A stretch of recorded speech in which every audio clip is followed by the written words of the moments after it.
You're listening to Women's Media Center Live with Robin Morgan.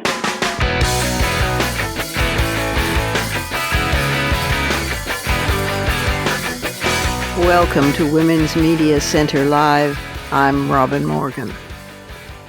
You know, sometimes I think, here we are in the middle of this dystopia, floods in Michigan on top of everything else.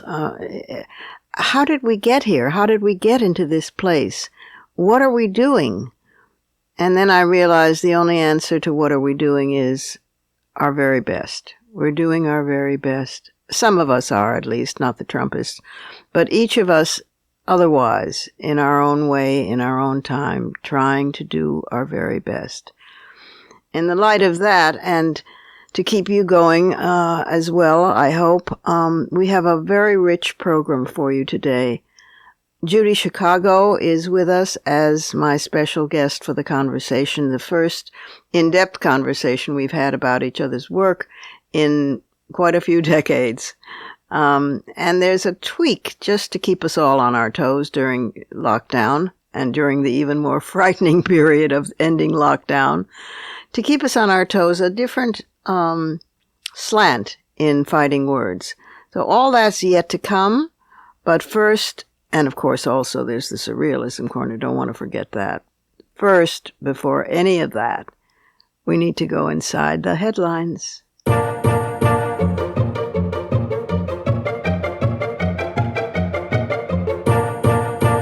One of the characteristics of the coronavirus is that it smothers other news, the way it apparently suffocates by invading lung tissue. Here are a few samples of stories that were pretty much deprived of air, despite having deserved the breath of attention. Commercial surrogacy has long been a target of the global women's movement. I don't mean non-commercial voluntary surrogacy, as when, for example, a woman volunteers to carry her sister's fertilized egg to term because, for medical reasons, her sister can't. Commercial surrogacy has traditionally thrived because of the poverty of women. Tapping into a broad range of reproductive health services, such as buying eggs, arranging for surrogate mothers to bear children for fees, and so forth. It's a form of prostituting women, in this case, for reproduction, as opposed to prostituting women for sexual pleasure of men. Because of global feminist pressure, many countries that used to be centers for commercial surrogacy have stopped the practice. Ukraine is one that has not, and it may now be leading the world in the number of surrogate births for foreign biological parents. Ukraine advertises itself as the cheapest surrogacy in Europe. Now, the coronavirus has presented yet another wretched element into an already exploitative situation. Dozens of babies born into Ukraine's booming surrogate motherhood business have become marooned in Ukraine because their biological parents in the United States and other countries cannot travel to claim them after birth. Biotaxcom, the largest provider of such services in Ukraine, have been forced to admit that the surrogate women may give birth to as many as 1,000 stranded babies before travel restrictions are lifted. Biotaxcom also says that it does not recruit surrogates in the war zone of eastern Ukraine because the clients' babies might be harmed or killed together with the mothers by mines or by stray artillery shelling. Not a sign of concern for children and mothers, but one of concern for property, and human labor. Speaking of war zones, we have in the past covered the intensified antagonism across the border of Pakistan and India and the draconian measures regarding Kashmir that India has now taken and still is taking today. Cross-border shelling between the countries has sent more families dashing to shelters when the alarm sirens sound on the Pakistani side, But some families now leave girls and young women behind. They choose to risk dying of being bombed rather than face the sexual assault that is apparently epidemic in the cramped bunkers. Women report that dozens of people are crammed in for hours. It's dark, and everyone is concerned about the shelling, so no one pays attention when the men begin groping the girls. Often the perpetrators are those who own the bunkers, so complaining, even if somebody were around to complain too, would itself be useless, in fact, be very dangerous. Girls as young as age 13, rape survivors, have later died in pregnancy or childbirth resulting from the rapes. Well, it's time to include some positive news before we all go totally wacko. Here's one. Because of drastically less traffic on the roads of the world, salamanders are out and about now that the risk of becoming roadkill is at least temporarily greatly reduced. This year, amphibian migrations in the northeastern United States coincide with the pandemic, and out they've come. Spotted salamanders are the world's only photosynthetic vertebrate. Algae living inside the cells of larvae supply the animals with oxygen, a symbiosis that ends as the salamanders mature. A salamander can breathe through its cheeks as they pump. That's another ancient trait that is ancestrally derived from fish and suggesting an evolutionary lineage traced directly to the earliest terrestrial vertebrates. If you live in or near or on a country road, you might go out with a flashlight and spot a beautiful salamander or two. You can also celebrate the fact that NASA has announced that one of the most ambitious space telescopes in the history of space exploration will be named for Nancy Grace Roman, who pioneered the role of women in the agency and was its first chief astronomer. She spearheaded developing the Hubble Space Telescope, and she's known as the mother of Hubble. The Nancy Gray Roman Telescope is being designed to investigate the mysterious dark energy that is speeding up the universe's expansion, and also to scan space for exoplanets belonging to distant stars. It has already survived several attempts by the Trump administration to kill the project. Last, 2 small things you can do that might make you happy, even while still relatively confined. You can go to the Bronx Zoo, and you can go to the New York Botanical Garden in spring. Yes, from 10 a.m. to 4 p.m. Eastern Time, online at bronxzoo.com, bronxzoo.com. There you can watch lemurs with the big eyes, and penguins, and sea lions, and lots of other creatures roaming around in artfully simulated natural environments, not cages. As for the glory of the New York Botanical Garden, well, it is in full bloom. Golden fields of daffodils, dogwoods in silken magnificence, hyacinth, lily of the valley, the great rose beds in bud, the lush lilac bushes. Oh, my God!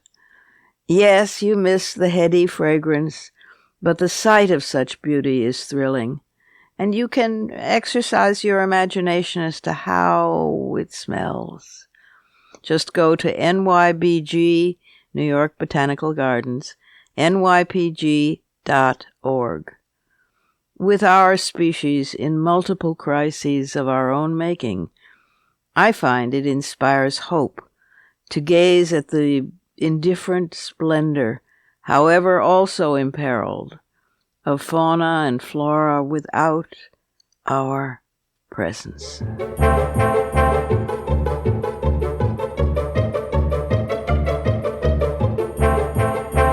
We have to take our first break here, but lots more still to come. There's the in-depth conversation with Judy Chicago and a different slant in Fighting Words this week. But before we do any of that, you know where we have to stop. We have to stop by the Surrealism Corner.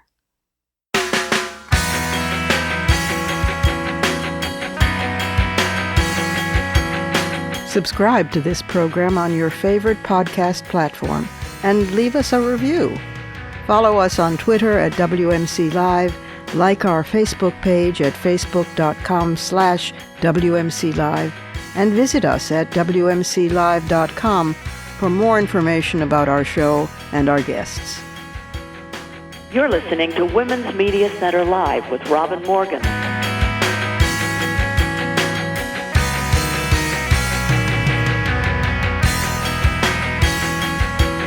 Back when we began this program, I named this segment the Surrealism Corner. Now the question is, should I rename it the Surrealism Ballroom? The Surrealism Arena? The Surrealism Nation? Surrealism Planet?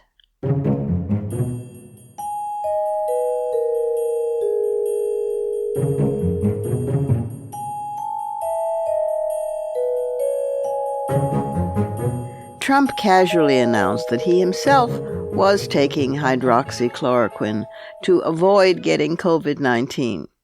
Well, the pundits went bananas. Could he really be that self-destructive, taking a drug that can kill you, particularly if you have a heart condition and are overweight, both of which he is and has? Or was he just pretending and lying as usual, modeling dangerous behavior for others but keeping himself quite safe while dangling yet another shiny object to gain attention for himself and deflect attention from the disasters he continues to cause? Why do pundits keep asking the same question? To fill airtime? They don't know by now that he's a psychopathic ignoramus, and it really doesn't matter whether he does these things out of stupidity or intent? But I have an idea. I think he should model other such behaviors for his devoted followers. I think he should drink a cup of real, certified Clorox bleach live on television, and then, immediately after, swallow a tiny halogen light bulb on a wire that could be switched on once it was inside his stomach. Think of it, Donald. I guarantee it would get great ratings. Well, although nobody can trump Trump in the bizarre, grotesque surrealism stakes, there are some contenders. The French government is confirming that despite a slight lessening of the lockdown, the face coverings for health reasons law remains the law. France is also standing firm on its 2010 ban that prohibits the wearing of clothing that hides the face or part of the face in public spaces, a rule aimed at Muslim women who wear the burqa or the niqab, which covers everything but the eyes. The Netherlands has a similar legal catch-22, as does Belgium, which in 2011 banned masking and now makes it compulsory. Austria, Denmark, Bulgaria, and certain parts of Italy, Spain, and Germany have similar contradictory rulings. Defenders claim the anti-coronavirus mask is different because if you don't wear it, you could die. They seem not to understand that for Muslim women living in theocratic, patriarchal countries like Saudi Arabia or Afghanistan, if you don't wear the niqab or the burqa, you could die. On WhatsApp, Muslim women are having the last laugh. Now, the last time we looked at animals displaced by climate change, we couldn't avoid noticing the arrival of the so-called giant Asian murder hornets that can kill with their venomous sting, and do so. Today, we pay very reverent respects to the Argentine black and white tegu, that's Tegu, which is not a delicate little salamander or a witty chameleon changing color, people. No. This is an invasive lizard species from South America, which has taken root in Florida, which doesn't have enough troubles of its own. In Florida, the tegu poses a threat to native wildlife by devouring other animals' eggs alligator eggs or quail or turkey or even tortoise. Tegus can grow up to 4 feet long and weigh 10 pounds or more. And they're now taking over the Everglades, and it's feared that they're going to spread through Georgia and cause bacterial contamination of crops and spread exotic parasites and viruses, what do you know, to native wildlife. That's according to the Georgia Department of Natural Resources. Can we sick the murder hornets on the tegu, maybe? You know, food chain, circle of life, all that kind of stuff? Well, if we can't, here's a short, catchy one. According to a 2019 survey from YouGov, 45% of U.S. adults believe in ghosts. That's a little bit more than the number of people who still say, at least, that they believe in Trump. Although even that number is shrinking. I guess nobody likes the taste of Clorox. Bit by bit, sports are inching back into public life, while athletes are trying to observe social distancing and other life-saving measures. So how do you space out fans in a stadium? Or how do you make a stadium look lively when nobody's in it except the players? Well, a popular choice for soccer matches comes to us from Germany all the way through to professional baseball use in Taiwan. It's been used to replace fans with figures not subject to social distancing, cardboard cutouts depicting hometown supporters holding signs and smiling. Well, a soccer team in South Korea filled their seats with what they really thought were ordinary mannequins, but which were quickly recognized by some TV-watching fans as being sex dolls. Nearly all were female, the stadium was filled, and nearly all, according to the reports, had strikingly buxom physiques, especially from the waist up. The team apologized, mortified by the humiliation they brought on themselves. And we close with an item about the, to put it mildly, eccentric, that's the word we'll use, millionaire Elon Musk, the CEO of the Tesla electric car, who some devotees think is a genius, the guy who thinks children should never be schooled, and who is considering moving to the moon. Now, Musk's latest gambit has been to tweet, quote, "Take the red pill," close quote, to his more than 34 million followers. Ivanka Trump tweeted him back saying, "I already have," which is really spooky in itself. It's a reference to the movie The Matrix, in which taking, you will remember, the red pill that allows you to see the underlying truth about the world, while the blue pill keeps you safely ignorant. The red pill began to be used as a symbol against feminism on forums like Reddit and 4chan. It meant that you discovered that feminism was a scam that ruined the lives of boys. Red pill forums were toxic with sexist and racist diatribes, and they spawned groups like the involuntary celibates, incels, and male separatists, and other extremist groups. Misogyny and women, as usual, were the canaries in the mines. Then, soon, red-pilled became a broader term, standing for the far right, for neo-Nazi groups, and other violent extremists. Musk refuses to clarify what he meant by tweeting, "Take the red pill." But in case all this wasn't surreal enough for you, listen up.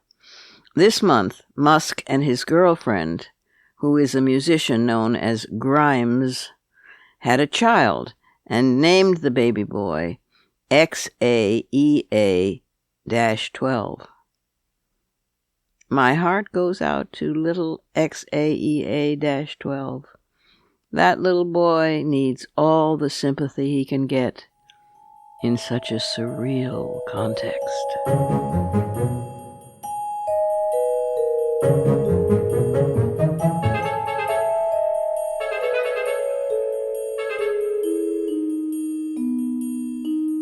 Time time for another quick break, and then we will be right back with the conversation and the woman who thinks big, the dinner party, the birth project, the Holocaust project, and now the end.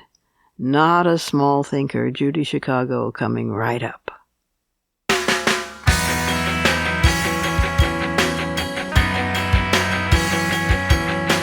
The Women's Media Center, founded in 2005 by Jane Fonda, Gloria Steinem, and myself, is a progressive, nonpartisan, nonprofit organization working to make women visible and powerful in media. You can learn more about the WMC at womensmediacenter.com. You're listening to Women's Media Center Live with Robin Morgan.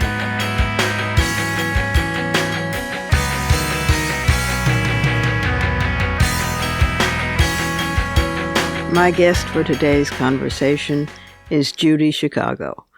Born Judith Sylvia Cohen in 1939, she's an American feminist artist, an art educator, and a writer known for her large collaborative art installation pieces about birth and creation images that examine the role of women in history and culture. Her work incorporates a variety of artistic skills, such as needlework, counterbalanced with labor-intensive skills such as welding and pyrotechnics. Chicago's most well-known work, of course, is The Dinner Party, which is permanently installed in the Elizabeth A. Sackler Center for Feminist Art at the Brooklyn Museum in New York. The Dinner Party celebrates the accomplishments of women throughout history and is widely regarded as the first epic feminist visual artwork. Other notable art projects by Judy Chicago include the International Honor Quilt, the Birth Project, Power Play, and the Holocaust Project, and she has a new installation called The End, which we're going to be discussing. Full disclosure, listeners, in the late 1980s, Judy and I wanted and tried to collaborate on a project that sadly never happened. She wanted to illustrate, or rather to illuminate, my book, The Merchild, A Legend for Children and Other Adults. She wanted each copy of the book to be printed from plates on which she herself would have drawn the illustrations, so that, in effect, each book would be an original work of art and would be numbered so, the way that art prints are numbered. It was a lovely idea, I thought. But my publisher at the time, Doubleday, pointed out that production costs being what they are, and what they were in the late 1980s, each copy of the book would have to cost at least $250.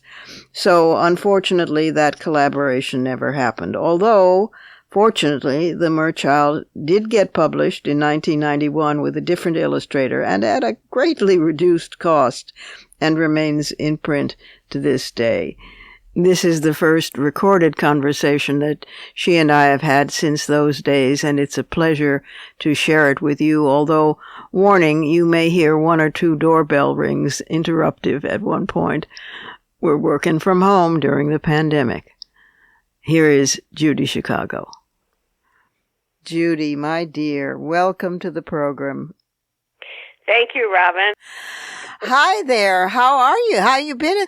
Yeah, I've been exceedingly busy, and I'm still busy even though I'm 80, and as my husband's therapist says, we are too old for our life, way too old for our life, and for how hard we work. Yeah. What about you? Pretty much the same. We're both such lazy people, We just sit around, staring and chewing gum. That's you and me. Yeah, that's a good description. Yeah. Anyway, I was very glad you wanted to talk about my most recent series, The End. I worked on it for 6 years. Only 6. Only 6. It's monumental, Jude. It's just incredible. Even though, did you actually see it, or have you only seen photos, or were you in Washington? No, I didn't get down to Washington. I couldn't see it when it was at the National Museum of Women in the Arts, even though I'm a charter member. I regret that hugely. But I've seen it only from photographs, but it's stunning. It's just, talk about it. I mean, Well, it's called The End, A Meditation on Death and Extinction, and it's China paint on porcelain, kiln-fired paint on glass, black glass, and bronze. And the first section is that's on porcelain, called Stages of Dying, is based on Elizabeth Kubler-Ross's research and work, and it kind of acts as an entryway into the next section on mortality that begins with kind of philosophical musings about death going back to Socrates. And then I begin to look at my own mortality, and then I ask a series of questions about how will I die.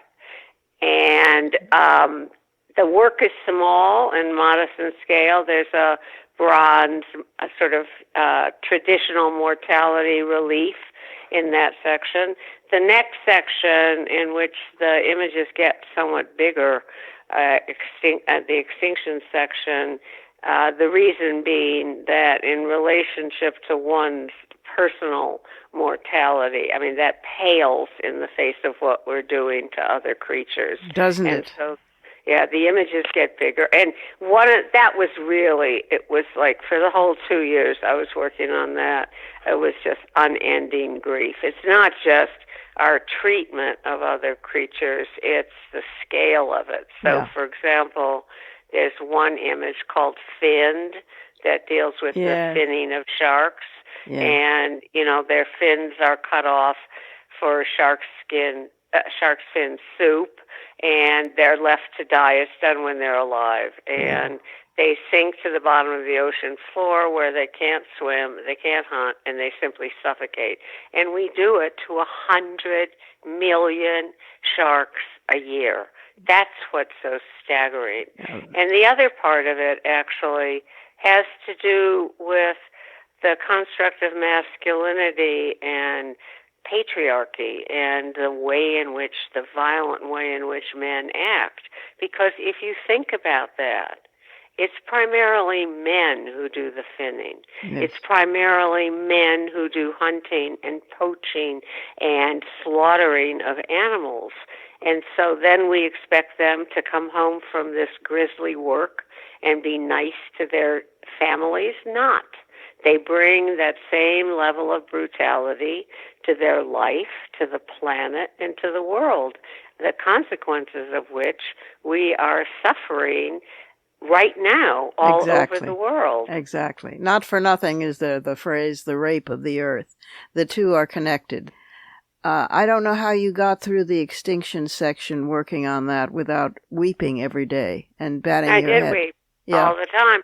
But, I'm not astonished anymore, not after the 8 years my husband, Donald Woodman, the photographer, and I spent on the subject of the Holocaust. And, as Virginia Woolf described the Holocaust, it was patriarchy gone mad. And, I didn't understand the concept of evil. There was a lot I didn't understand. I also saw women's oppression in a singular way until then, and I began to grasp that women's oppression is part of this huge structure of injustice and oppression on the planet. And there's a phrase that comes out of Holocaust scholarship: those who have the least to say about human events suffer the gravest of consequences. Exactly. And that's true of people, all these millions of people who are around the world who don't have access, can't wash their hands, can't social distance, can't work remotely. I mean, I have to tell you, I knew that what is happening was inevitable. I just didn't think it was going to happen in our lifetimes. This pandemic will be the defining chord of this new century. Or it will be the opening if we don't change course and reverse climate change and change our treatment of animals. It will be the beginning of a century of havoc. That's right. And then the destruction of the human species. That's right. Oh, and taking as many species as it can with it, Oh, well, what do you mean? Like the maniac president of Australia who, like, denied climate change, and, his country was burning, and 50 billion innocent animals were burned alive? The capacity for compartmentalization and denial is staggering. It is beyond what I, as a fiction writer, could possibly imagine. There is no dystopia I could invent as perverse as what's happening. Yes. At the same time, we have to believe that the human race has the capacity to transform itself. That's one of the reasons I got involved with Jane and Fire Drill Fridays and Greenpeace and the Serpentine and the National Museum of Women in the Arts to launch the Create Art for Earth project, because I felt like artists, have the potential of being able to help us see another path, although artists and art have been so subverted by money and the art market, and also the university studio art education system where artists are taught, I don't know if it's the same with literature, but visual artists are taught to talk in tongues, i.e. make art that nobody can fucking understand. Yes, I know. No, literature has undergone a similar process, but it doesn't stop the real work from getting done. And art goes where nothing else can. It comes in under the radar. I believe it people have a real hunger for it.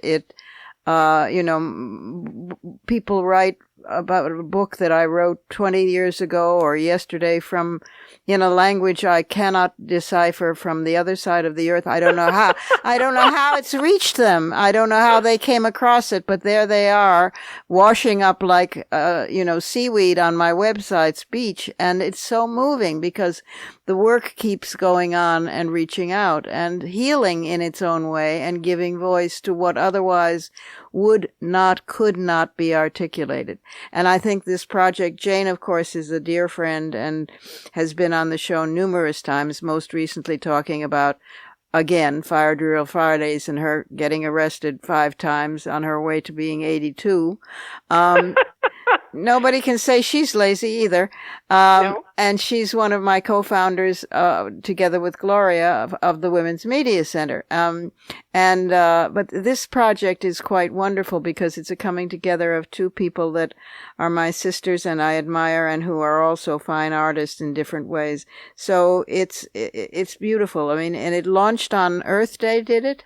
It launched right before Earth Day on the 20th of April, and we've had just thousands of submissions.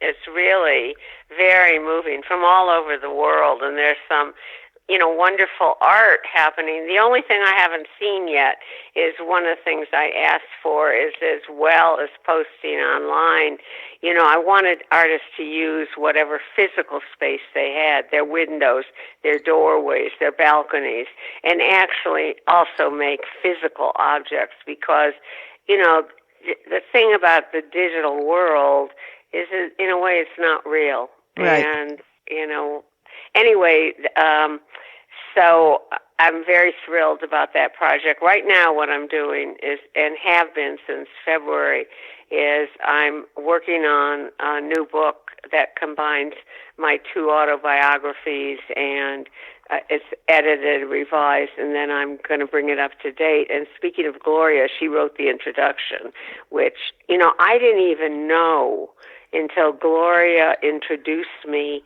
in 2019 at this gala at the Hammer Museum in L.A. I didn't even know that Gloria had been to see Woman House in 1972. Oh. And she talked about it. She talked about how it introduced her to the idea that women could have an art of our own. Yeah. I was completely blown away by that. I didn't know it until then. Yeah, listeners, it really is the same 6 women, and the rest is all smoke and mirrors. The website is very easy. It's just hashtag Create Art for Earth. Okay, Create Art for Earth. And they can But also... hashtag. Okay. Or as Jane said, we were working, because there's so many players involved, it took a while to arrive at a title. And I think we had some other, Make Art for Earth.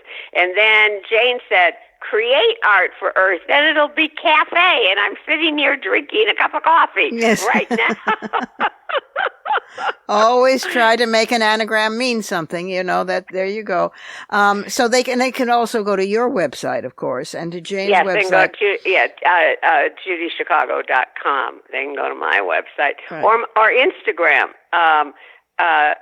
Judy.Chicago. There are people are posting on both hashtag Create Art for Earth and on my Instagram, Judy.Chicago.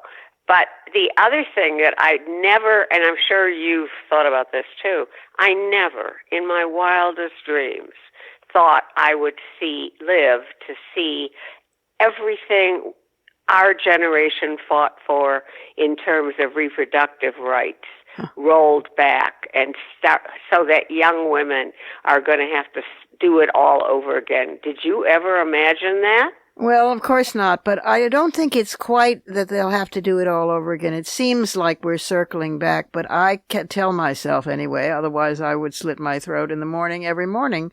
I tell myself, and I believe this, that it's actually more like a spiral. So it feels like you're circling back to the same place, but you're at a different level. Sometimes you're lower and you are backtracking, but most of the time it's how our species seems to learn. It learns very, very slowly. It does learn, and it does adapt, and that's the genius of our species. But oh my God, Judith, it does so at the last possible moment, as Kafka said. Not at the last, but at the very last. And that's so dangerous now. The reason I brought it up was because of this Planned Parenthood auction and the efforts to dismantle and undermine Planned Parenthood. God, yes. As you know, there's going to be this big auction in New York. And you're donating a major work. Well, what happened, I've given things over the years. I've given lots of prints and a lot of Birth Project prints to Planned Parenthood in support of different branches of Planned Parenthood.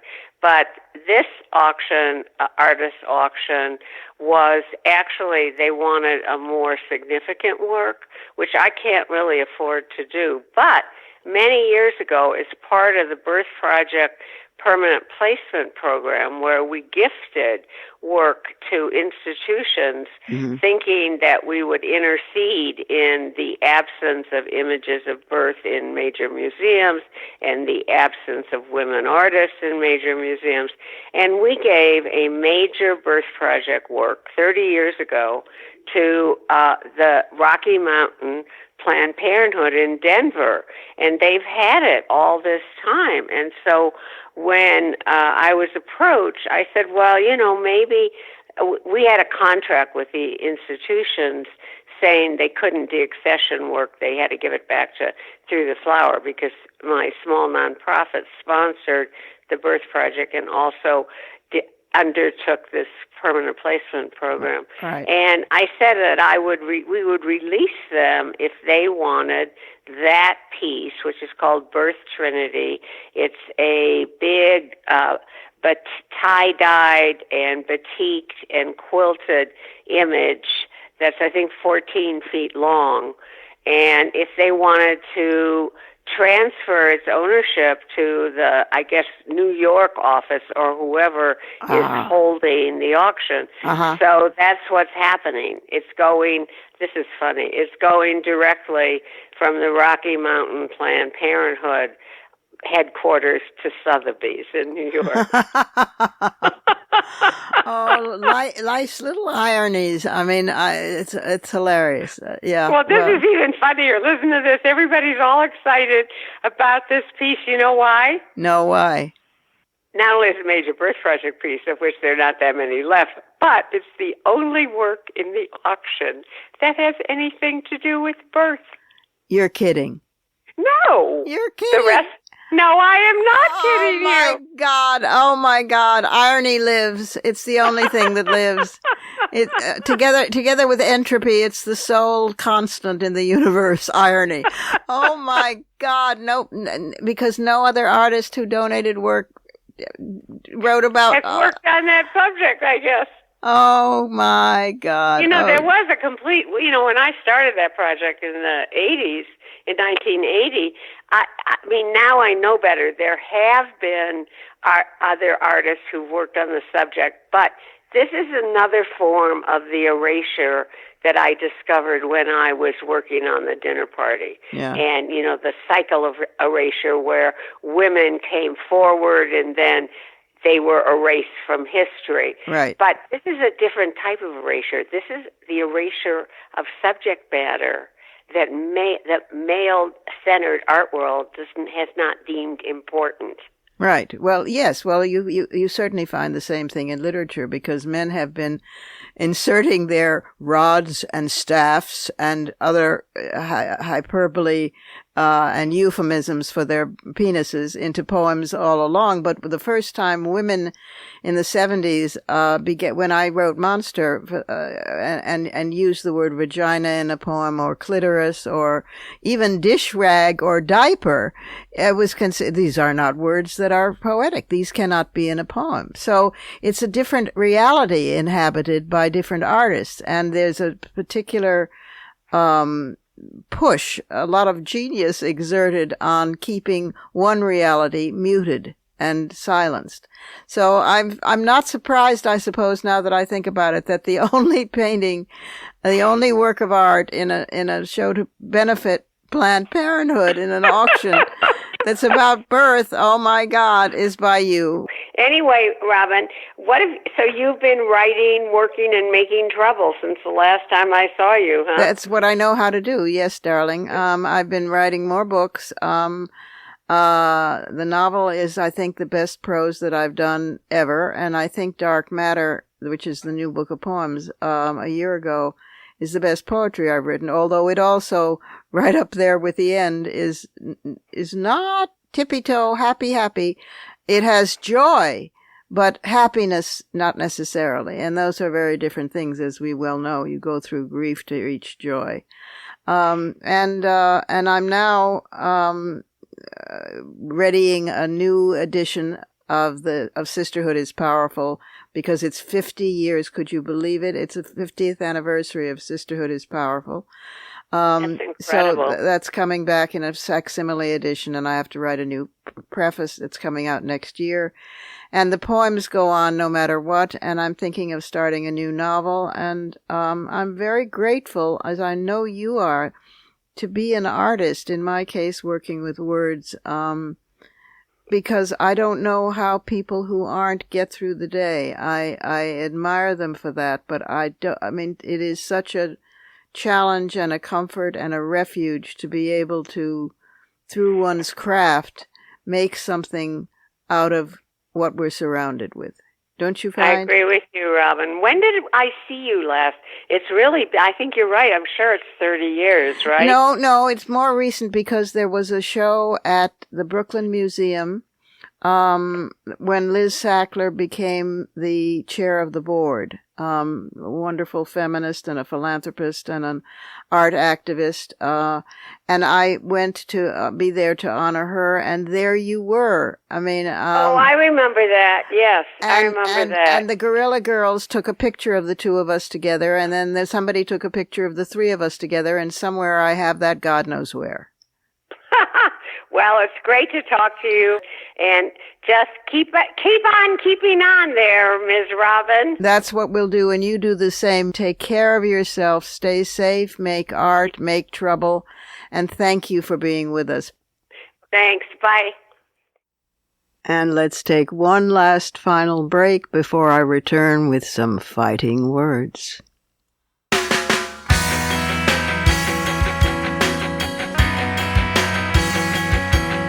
For the smartest talk about news, politics, sex, books, religion, race, and more, it's Women's Media Center Live with Robin Morgan.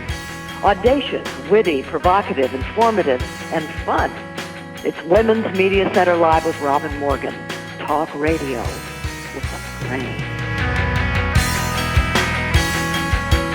Values has become a fighting word.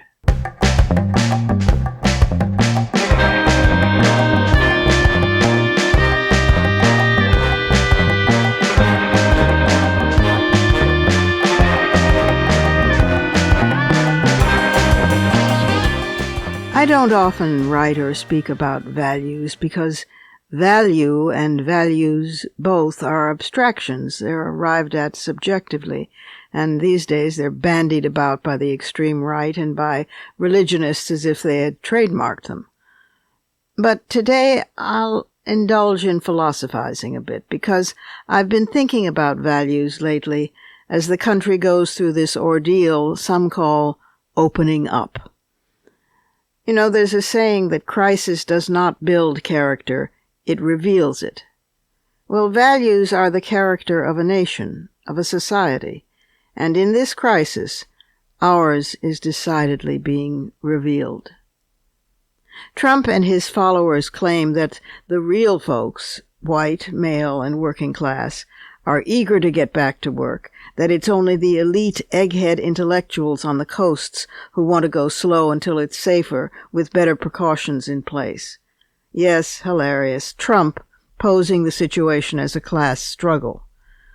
Well, the truth is that 74% of the U.S. population is very, very leery of these precipitous openings, and has made it clear that we want to open more gradually and more cautiously, and actually it's the elite stock exchange boys who are glad to rush to opening.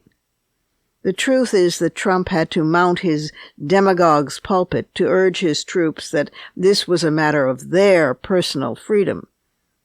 So freedom now appears in the guise of an East Texas tattoo studio opening in defiance of the state's limited restrictions, but guarded by rebel buddies who show up with their AR-15 semi-automatic rifles. Freedom appears in Trump's edict to force the meatpackers, they're real folks, Donald, back to work, risking their lives in close working conditions, or else not get owed unemployment and watch their families go hungry. Even many of the businessmen and corporate boys are nervous, as well they should be, about this open sesame. This is the most dangerous period yet, when people get cocky, when the desire for it all to be over becomes the belief that it is over, when the young return to thinking that they're immortal, when our contempt for the elderly shows itself even more cruelly, when rules are relaxed and observance gets sloppy, and when the weather gets warm. Even wearing a mask becomes a politically polarizing act. Some people have posed this as a struggle between those who value money, business, and trade in our mercantile society versus those who value life and health. But just as it's not a class struggle, so it's not any other bifurcated either-or choice. It's no use making a living if you're not alive. But if you can't feed your kids or yourself, well, you learn the hard way that poverty and death go hand in hand. These are unacceptable choices. So what about a third way? That should be the role of good government. There are moments in history when the collective force of a people make itself known. The form can differ. It can be a march on the Tsar's winter palace, or it can be a war, or a strike, or via the state, if the state is in the hands of visionaries willing to take responsibility at that moment. Franklin Roosevelt did this with his daring programs that pulled the country off of breadlines of the Depression into national projects that built infrastructure, roads and bridges, that got water, clean water, to places that didn't have it, that got everybody involved, even paid, working together, stakeholders, feeling part of a collective vision.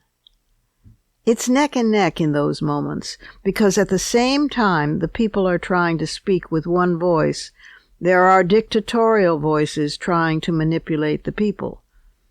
The choices we make define the future. For example, I've previously referred to the Black Death, so-called, which swept through Europe in recurring waves because they didn't shelter in place, between approximately 1347 to 1350. It killed somewhere between a third and a half of all Europeans. In its wake, with the supply of workers so diminished, serfs deserted their masters for better work and better pay, and the feudal system collapsed. Now the lords could have raised their serfs' wages, or they could just let their crops lie fallow. Mostly they did the latter, and feudalism died. In southern Italy, the lords even passed laws to prevent peasants from leaving. Interestingly, though, in northern Italy, the lords chose to pay higher wages, and out of that, you know what? Out of that grew the development of a middle class. To this day, that division of tactics is reflected in the economics of modern Italy, a poor south and a prosperous north. What we're really talking about here is how do we value a human life? In 1972, a Nixon administration member of a task force regulating the auto industry placed a human life's worth at, in today's dollars, $885,000. The value of a human life in dollars has changed with the political moment. The dollar value of life for regulatory decisions went down, surprise, under George W. Bush, and up, surprise, under Barack Obama.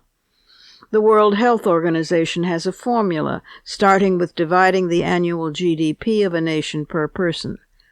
But the unspoken realities are that all women, until recently with the growth of feminist economics, were not valued whatsoever, nor were men of color. In other words, the majority of the human population were not fully considered to be really alive. Now the pandemic dramatizes everything. But it should be familiar. This country was founded on pestilence, on the importation by Europeans of such communicable diseases as smallpox, cholera, typhoid, malaria, measles, and plague itself.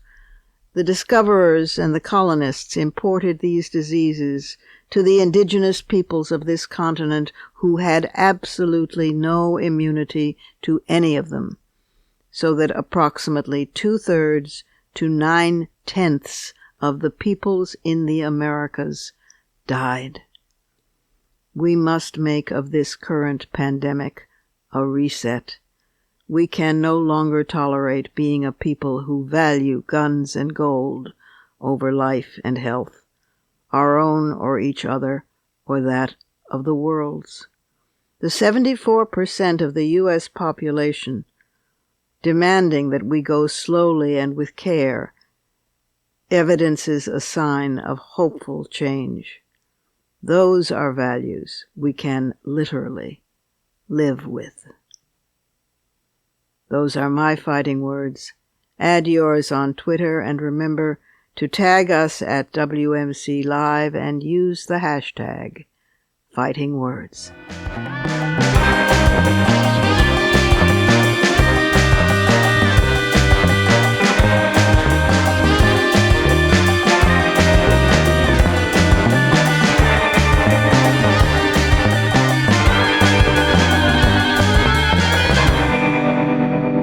And that's our show for this week.